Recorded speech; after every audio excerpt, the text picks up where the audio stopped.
Good morning, everybody. It is just about 7:30 here on our Wednesday morning, the day after the midterm elections. And wow, the outcomes are pretty interesting. I'm Rhonda Walker, and we appreciate you being with us. Pamela Osborne, who's been co-anchoring with me all morning long, she is on her way to interview Governor Gretchen Whitmer. So we're going to be hearing that interview later today following her re-election win. The governor will also be speaking at 8 a.m. So we'll be streaming that right here on Local 4 Plus and clickondetroit.com so you can continue to watch that in our next half hour. But right now, we want to go live to Nick Monticelli. He's been at Huntington Place for several hours, kind of watching the votes continue to be tallied. I know when we started with you at 4:30, that room was filled. So they've been getting a lot of work done the last few hours.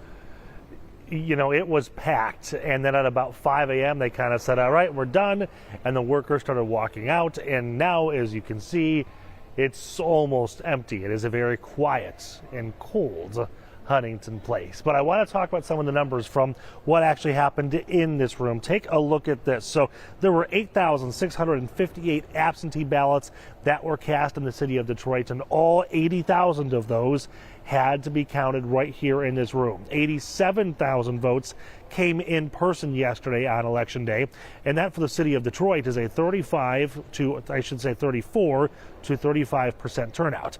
Now, in 2018, there were approximately 49,000 absentee ballots, so that is almost double for this year. So why? Why so many more? In 2018, Michigan voters adopted new legislation that gave way to no reason absentee voting. After the 2020 presidential election, many folks just felt like that was a great opportunity to engage in the process and not have to fall into that same old standard of 7 a.m. to 8 p.m. on election day. So they do it in the convenience of their home. Something else I'd like to say is that they tried something new this year with the workers here in the city of Detroit, and they had them on 2 shifts. So they worked from 6 a.m. to 5 p.m., and then the next shift came in working 5 to 6. So it worked a lot better. At least that's what the election officials are saying.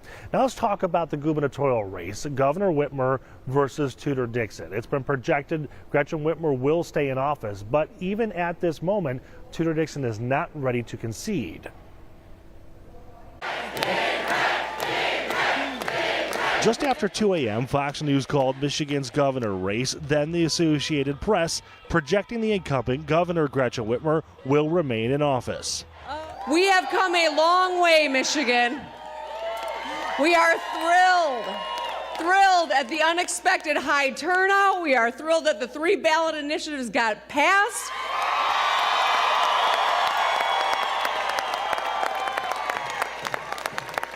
And I never thought I'd be so happy about Fox News, but I'm glad they called this election too. Her opponent, though, Tudor Dixon, isn't accepting that projection, opting to wait until all the votes are in. So we don't accept that Fox is calling this because we know that this is too close to call. There are so many more votes out there, and we are going to get this done. Some call Dixon's campaign a come from behind. She was far behind in the polls most of the campaign season, but closer to Election Day, the numbers tightened, which shows in the voting day results. I want to thank you all. I see so many of our volunteers that went door to door, put out yard signs, talked to friends, talked to people. You guys have been amazing. We have a movement here. In her speech, Whitmer attempts to bridge the blue and red divide. We will always work with anyone who actually wants to solve a problem because there's nothing more important than the people of this state to us. She also did a victory lap for the proposals that passed. We will continue to serve. We will continue to lead. We will make Michigan a leader, a place where every person is respected and protected under the law, a place where women make their own decisions, a place that protects civil rights and workers' rights, and where there's a path for everyone. Thank you, everybody. I love you.